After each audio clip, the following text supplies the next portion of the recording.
What's up, everybody? This is the Rabid Hedgehog, and this is going to be another ride and review brought to you by Motorcycle Works Moto Guzzi here in Oklahoma City. So that's right, we are on another Moto Guzzi, and it is a V7III Shine Carbon. V7 Carbon Shine. Of course, it's rocking the mighty Motorcycle Works exhaust system on it, and it sounds fantastic. Like the V7 Rough I took out, the V9 I took out, this one has that same muffler set, and of course sounds absolutely amazing. Gotta love the way these things sound. So what is different between the Carbon and the Rough? Well, to be honest, the Rough was set up with Motorcycle Works own piggyback system and everything like that, so different suspension setup on this one, but everything else remains the same 744cc V-twin engine. This one is going to have the same horsepower, around 52 horsepower. Everything's the same, weight is the same, even everything is exactly the same. 30.3 inch saddle height as well as part of it. So when you look at the V7 line, they're all pretty much, well, the same. It's not quite like Harley-Davidson and their Sportster line, where every little thing is different between them, basically, because you can have wildly different weights and everything between those motorcycles. And the V7, they all stay the same, but this one is more stock.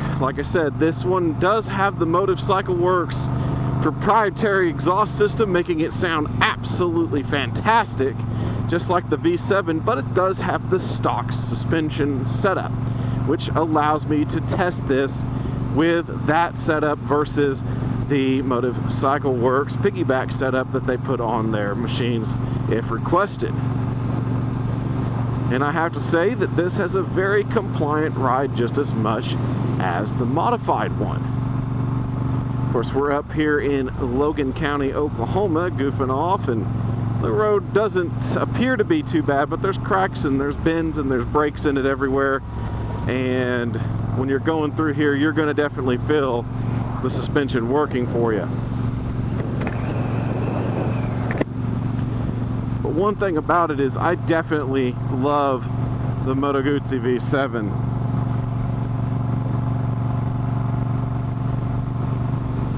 Its riding position, of course, is going to be a standard motorcycle, so when you're looking at it, the knee comes forward toward the head of the motorcycle, and it comes back at your, back toward it, so that way your foot is in line with your shoulder as you sit there, and you're pretty much straight up, so then you have a little bit of a lean if you're taller. Like I said, I'm 6 foot tall, kind of, not quite 6'1", 32-inch inseam. I have a much longer torso than I do anything else. It seems like it's from my height gets in there, because my legs for 32 inches not quite there.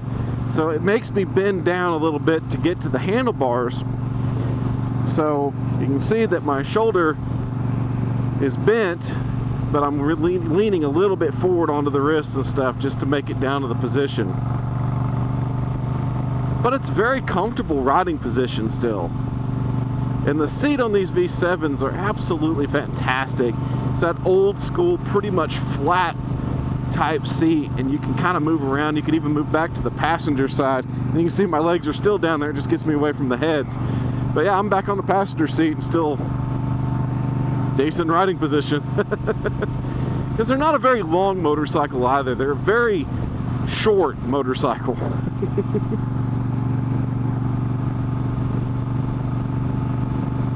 Go ahead and move back forward there.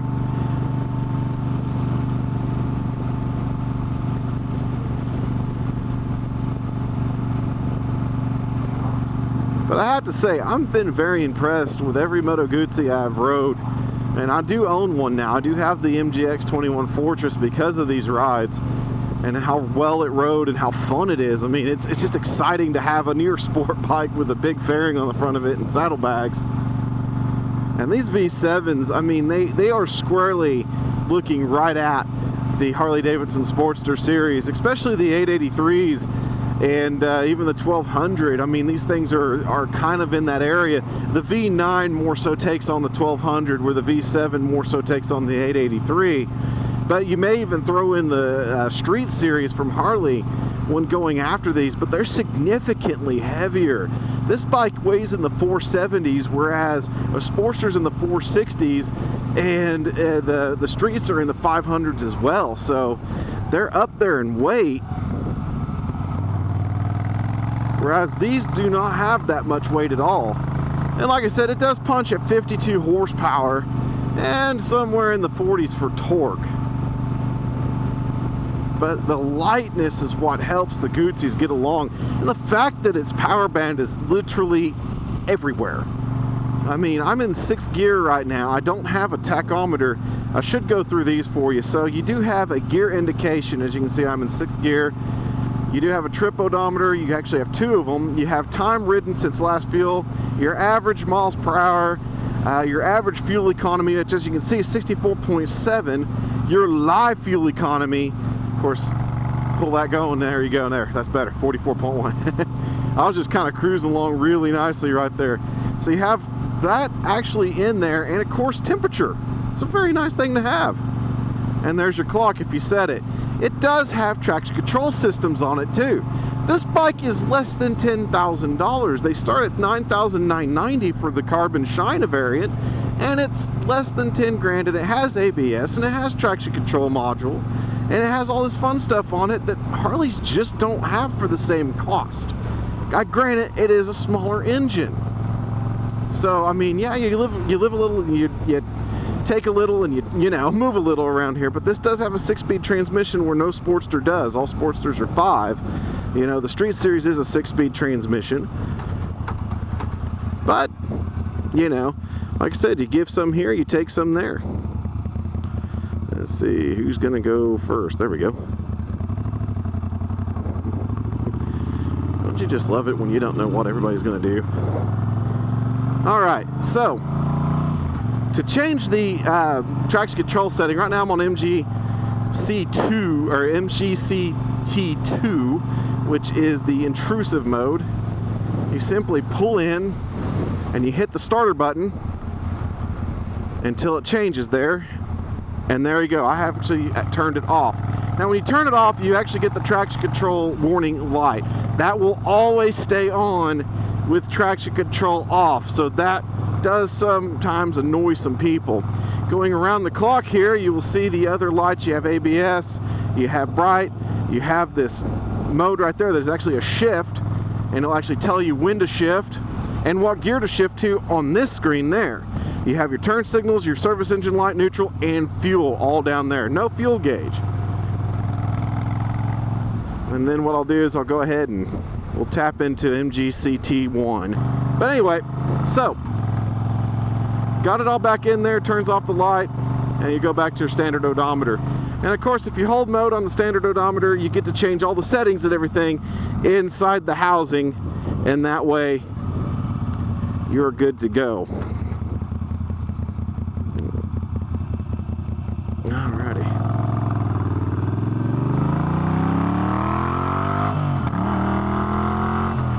As you can see there, it was telling me what gear to shift into and blinking really quickly. So if you go enthusiastically, it tells you where to go. Which I think is pretty cool.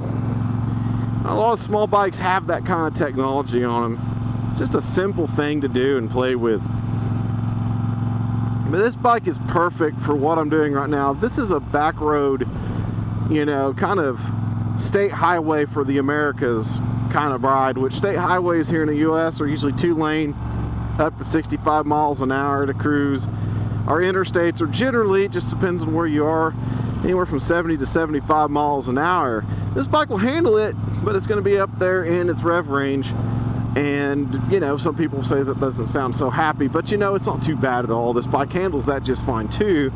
But this is just a bike that's just a nice, comfortable cruiser to just go out and explore what's around you.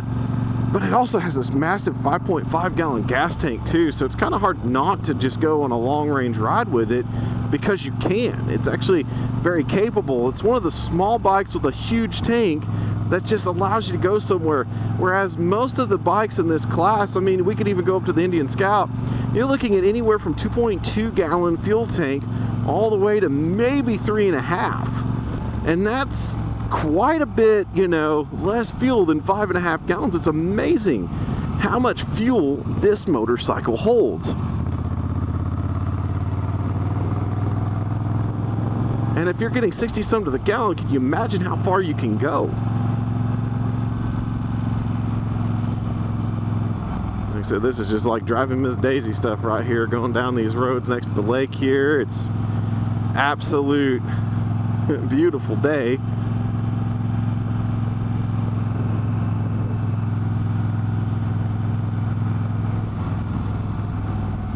And just an easy ride.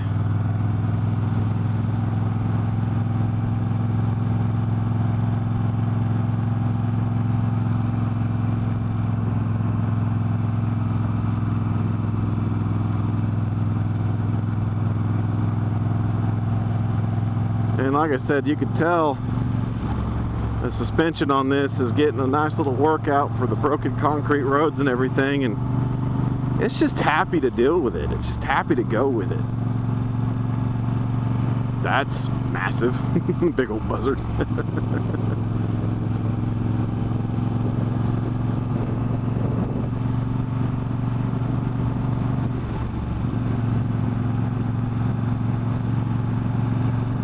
And this chassis, I mean, the difference, another difference between this and the Rough is that this one has cast aluminum wheels.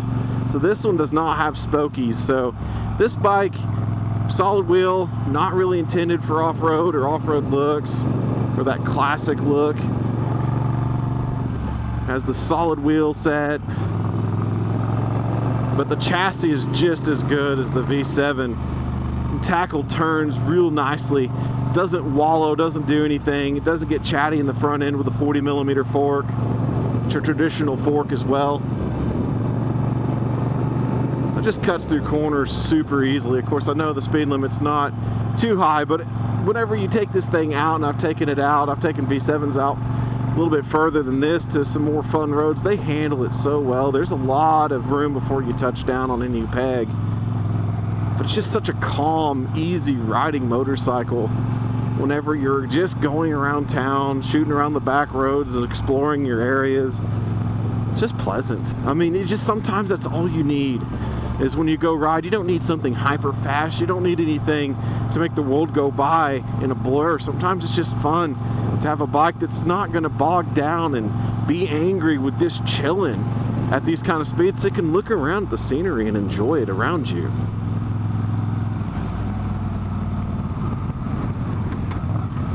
The engine braking on this bike is fantastic as well. Now this is a cable operated clutch. It's not anything special. Cable actuation catches into the friction zone right around an inch off the grip there.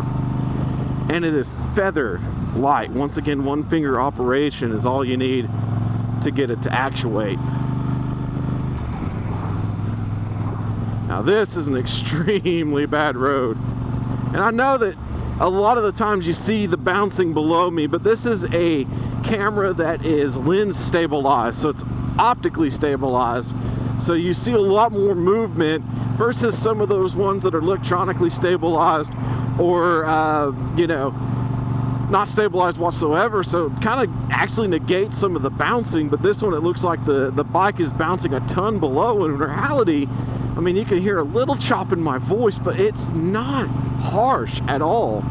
I mean, there's nowhere to dodge any of this mess, and you can tell I'm going right through it, and you'll hear a little chop in my voice, but truly, I'm not being bucked off the seat.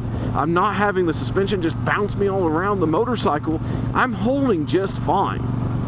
Once again, I weigh 230 pounds, and this is set to just the standard riding mode, which is roughly a rider of 150 to 60 pounds.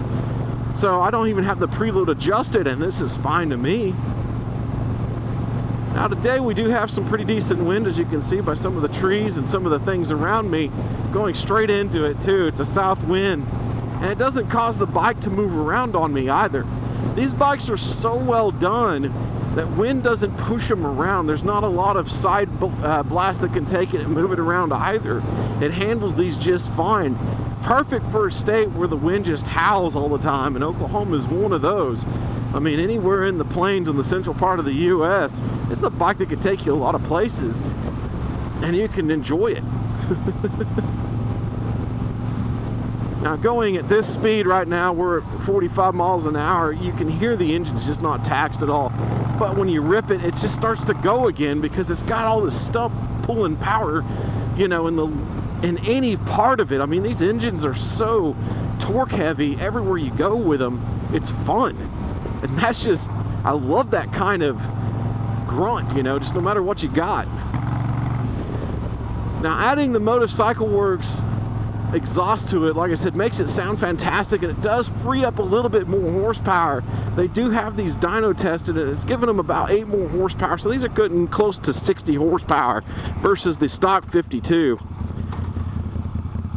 And you know, they ride fantastically. And the coolest thing about Moto Guzzi, got a little bit loose gravel there, is that they have their ECUs designed to move around 25% of normal for fuel and air, all on its own. It doesn't have to be chipped to do that. It's not like a Harley-Davidson motorcycle where you have to tell it, you know, with a tuner or something like that to move any further than just like 3 to 5% stock. These are 25% out of the box. I mean, you can do some heavy upgrades such as an air cleaner and exhaust without any additional tuning, but they went ahead and tuned these on the dyno to get the best performance out of them. Alrighty, dip onto the interstate here. Got a long ramp to go, let's do it.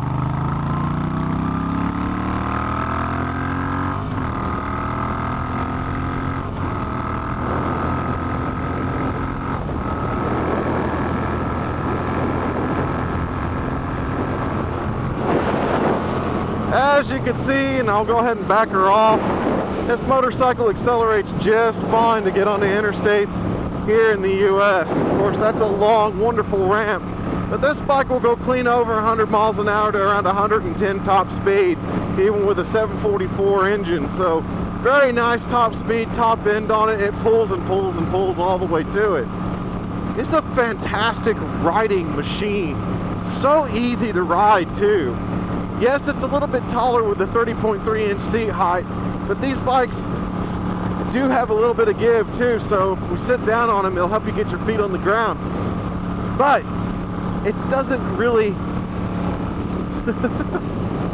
doesn't have that terribly soft of a suspension that it doesn't turn. It turns great. Everything about this bike on the V7 is so well rounded. It's fantastic. A lot of these bikes in this category where they're nostalgic for some reason tend to, like, I don't know why, sacrifice certain things. They just sacrifice either the suspension comfort or something for a look. Whereas this bike is done right. It looks classic. I love the bright chrome. Even with the sunlight, it's not really bothering me, which is a good thing. But the thing is like, it's classic all the way around with modern amenities and great suspension.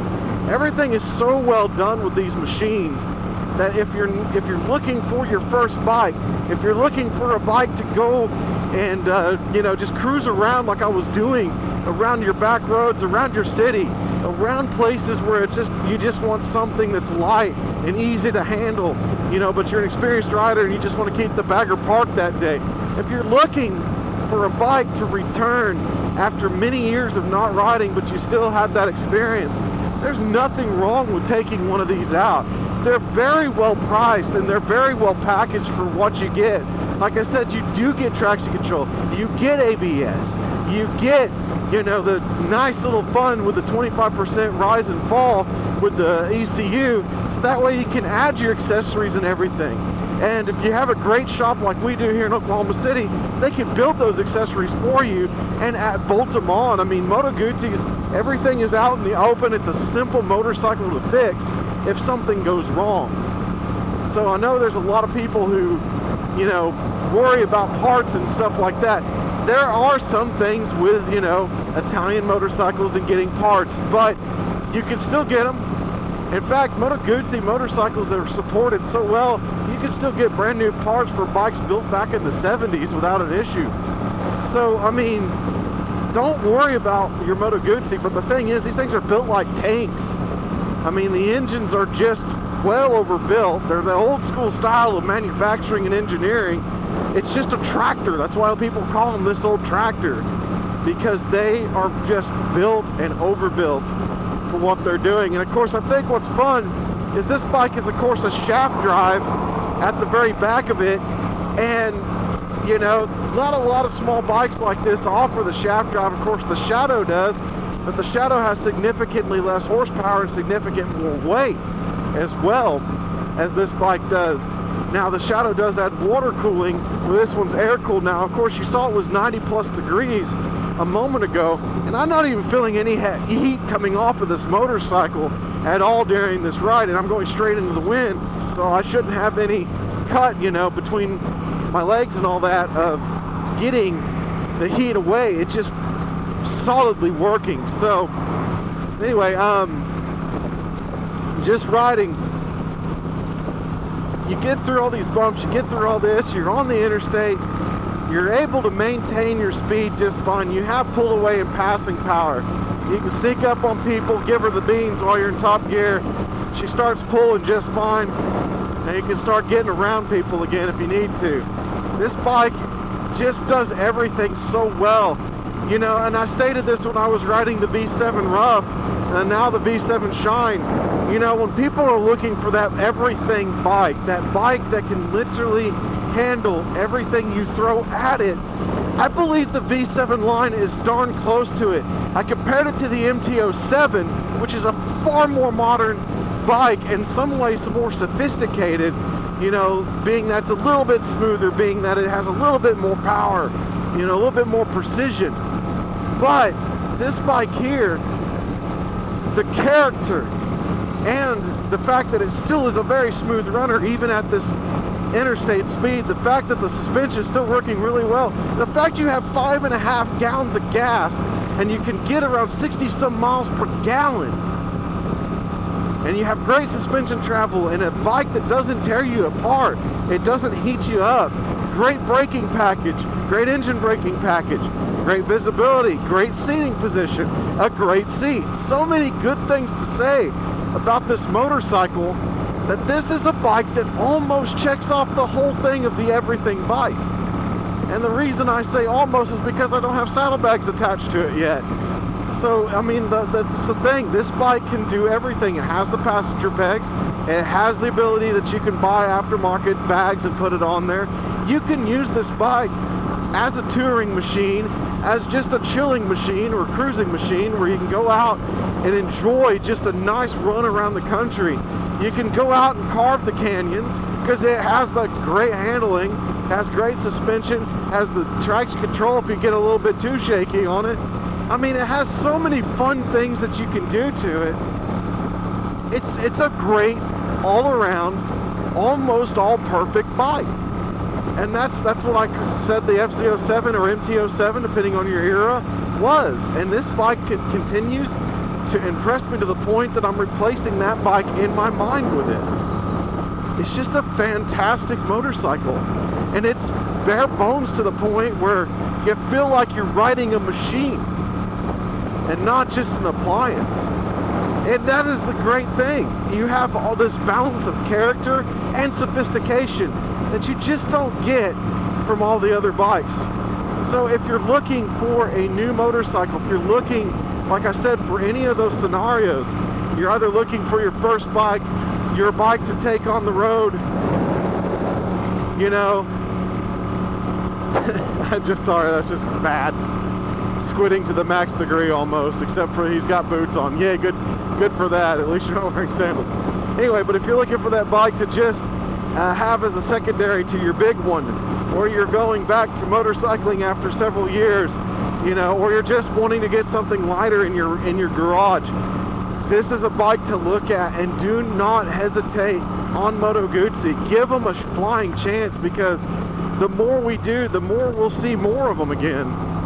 And there's enough dealers out here in the US, because they are a Piaggio-based group.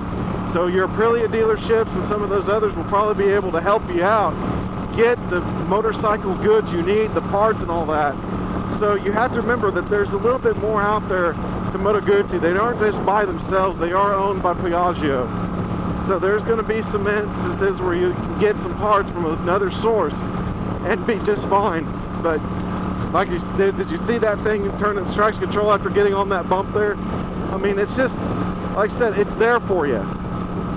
I don't necessarily need it. I don't mind having it off, but it's definitely there for you, and it definitely is something that you just don't get on many bikes in this price point.